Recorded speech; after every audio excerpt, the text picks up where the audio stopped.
had the bad luck of having you after lunch. So hard. What hard is that, no? So raise your hand, those that have presence in Latin America or want to have presence in Latin America. Okay? I have a good news for you. We are in the right session, all right? So we're going to talk about Adaptive Cybersecurity Strategy for Payment Methods Ecosystem in Latin America. I'm going to introduce myself again. My name is Valther Galván from PROSA. PROSA is one of the top 10 switch transactionals in Latin America, all right? We process more than 28 million transactions per day, credit, debit, prepaid cards, and all that. So I'm in charge of all the cybersecurity strategy since the last 3 years. I'm going to explore the agenda with you guys from general to particular stuffs, or concerns, I will say. Global security landscape, we're going to talk about what is the concerns that we see in Latin America. The most relevant cyber attacks occur in Latin America, the challenge that we are facing, the cybersecurity, how we live it there. Because if you want to go there, you have to understand the context of what you are going to face off, because it's very, very different on what you are living right now in the States. And the threats to the payment methods sector. As well, how we are handling the new adaptive cybersecurity strategy, among other things. Well, let's get started. One of the things here that I want to present, I want to start with this World Economic Forum report that says that cybersecurity is one of the fifth problems that mankind is facing right now. Against extreme weather, AI-generated misinformation, societal and political polarization, you know about it, and all that. And we have to be worried about? Yes, because only 3% of the organizations globally are prepared to be resilient to cybersecurity risks. Only 3%. Let's move forward. In the same report, says that cybersecurity insecurity has been with us since the last 10 years. As more people and business turn to digital solutions for financial transactions, data security, fraud prevention have become priority to us. We still haven't accomplished anything about it. In the last 10 years, we have been facing several attacks. Private, public institutions, and mainly, we have been attacked on financial institutions, of course, because of the sector. I'm going to talk about 2017, when, for us, all the ransomware started. WannaCry was one of the ransomware attacks that hit us very badly. In my country, Mexico, we were the fourth more attacked country in the world, and barely survived to that. And then we have been receiving several attacks in different countries, target critical infrastructures, targeting specific government institutions, and we have been analyzing why is that? What's happening down there? Because Mexico and other countries in Latin America are becoming the laboratory of cyber threat actors there. They prepare the malware, the attacks that are going to be launched on production environments in the United States, Europe, or Asia. That's a biggest concern about that. So I want to talk about the point-of-sale malware campaigns that we're living right now that are using DNS tunneling to kidnap information, prepare CAD information in order to sell it in dark web, deep web, and all that. Another thing that we're seeing is the increasing of digital skimming attacks. The threat actors are also targeting vulnerabilities with e-commerce, merchants, blogs, or content management system as well. Many of these incidents, the victims did not deploy proper controls to secure the privileged user accounts. And as well, all the configurations that are over there are legacy configurations, are not well patched. So we have a concern then about what we have on the payment method ecosystems. In this report, Visa Payment Fraud Disruption Report, we illustrate the ransomware data breach incidents in the last years. Every 6 months, there is increasing the amount of cybersecurity attacks through ransomware. In the last 6 months, several financial institutions in my country were affected as well.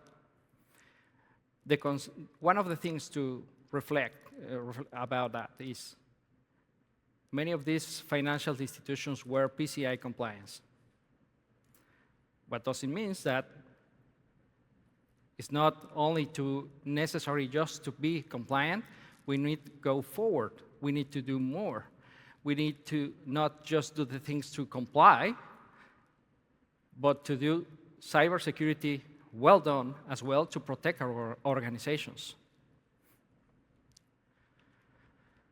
Another thing that we're facing is social engineering attacks. Our employees are being targeted. And it's very easy for the attackers to obtain credentials in less than 10 days, any credential.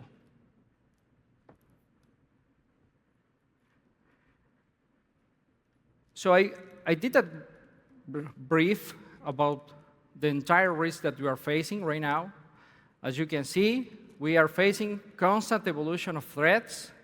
We have complexity on the systems and technology that we have implemented in our organizations. And as well, in Latin America, you are going to see legacy systems implemented on financial institutions that are really big. Other thing that we're facing is the shortage of a specialized talent over there. There's not a lot of cybersecurity expert over there. We have to work on it. We have to hire them. We have to get to the States and hire your companies to help us there. Also, we have a problem with the regulatory and compliance changes that we have, because we have the brands launching their mandates. We have the standards requiring us to comply, and we have the local regulators asking us to comply as well. But not all the organizations are regulated. In Mexico, at least, fintechs can be regulated and not regulated. So according to Kaspersky study, the profile of information security professional in the modern era, 48% of Latin America companies face a deficit of qualified cybersecurity professionals. And there's not only that. Yesterday, on the assessor sessions, everybody voted about the secure software development practices and identity governance access management. Was the two of the biggest problems that they have. And that's also because we don't care about it, and we don't supervise our third party about that. And also, we have a supply chain risk management problem that we have to attend. And at last, the lack of safety, of awareness of our culture on our organizations, because of our employees, because our customers, they believe, they trust in the organizations that we are doing the jobs very well, but still being hacked. And this is being affecting us directly. Cybersecurity in Latin America is complex in several points of view. Cybersecurity strategy if you want to do it, therefore, an ongoing complex effort, because we don't have a national cybersecurity strategy. We don't have laws on cybersecurity there. At the beginning of 2020, only 12 countries had approved a national cybersecurity strategy. Only 10 countries established a centralized government entity to manage national cybersecurity.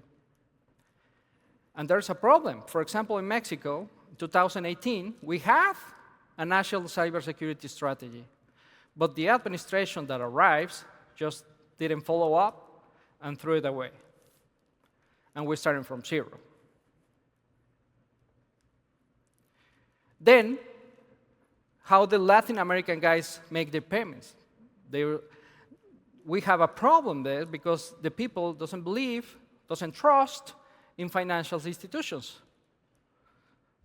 But trust remains, despite the new digital payment methods. 77% of consumers have used electronic payments. Debit has been highlighted as the most important digital payment method used by 63% of the consumers, which are very concerned about the privacy and cybersecurity matters. And every day is more easier for a Latin American guy to obtain a credit card. The fintech ecosystems register a growth of more than 340% in number of technological finance startups created in the last 6 years, going from 703 companies in 18 countries in 2017 to 3,069 organizations in 26 countries in 2023. Led by Brazil, has the highest percentage of fintech startups, then Mexico, then Colombia, then Argentina and Chile.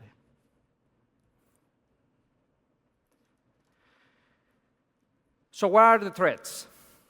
The threats, Conducef is a Mexican regulator for financial institutions. They said that the fraud in Mexico has increased every year, 10% since 2022. So Radar, a cyber intelligence company, detected more than 17 million of credit cards being sold in black markets. For the record, if you want to purchase a credit card in the black market, it will cost you $7, a Mexican credit or debit card. And you can do it right now. The ransomware still being a problem, as I said before. We receive an attack every 11 seconds. Extortion demands have increased by 300% in a single year, according to Forrester predictions. And Gartner Board of Directors survey said that by the end of 2025, cybersecurity, the cybersecurity guys, the CISOs, we will have companies, more than 40% of the companies will have a security committee because of this need, because we are facing this type of troubles. So what are we doing, the CISOs over there? Because we're lack of laws, we have facing a lot of threats, we are not backed, we have no more, we have the lack of professionals over there. So the remaining thing that we have to barely protect us is to adopt and adapt a standard that help us to protect our organization or create at least a minimal technical security baseline. So the most adapted standard in Latin America is the ISO 27001 by 68% of the adoption. Then COVID, then ITSM, then PCI DSS because of the regulator demands.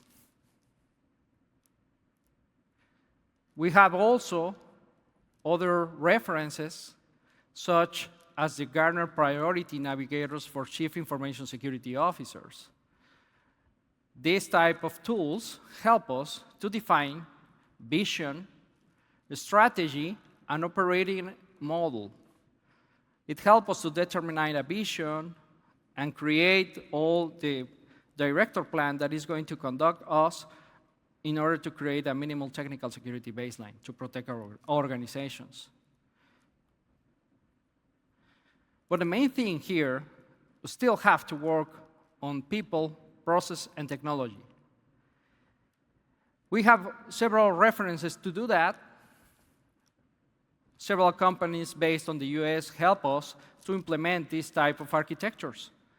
One of our architecture that I love a lot is the cybersecurity mesh architecture, because it helps to attend these problems with less humans and with the best practices that we have. How? It's a centralized policy management that put all the assets to talk together, each other, to create a self-defense mechanism supported by AI.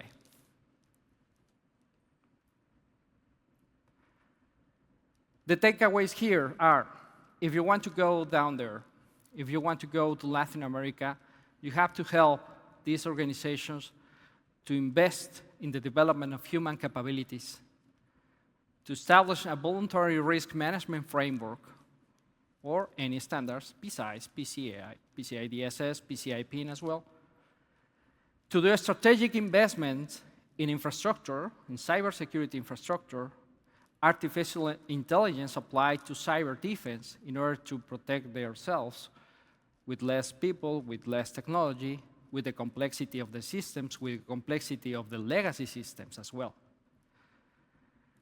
The strategic adoption of the cloud will be one of the things that you should help as well, because, for example, the almost entire fintech ecosystem is on AWS cloud. That could be a problem. Put all the eggs in just one basket. No? Picture that.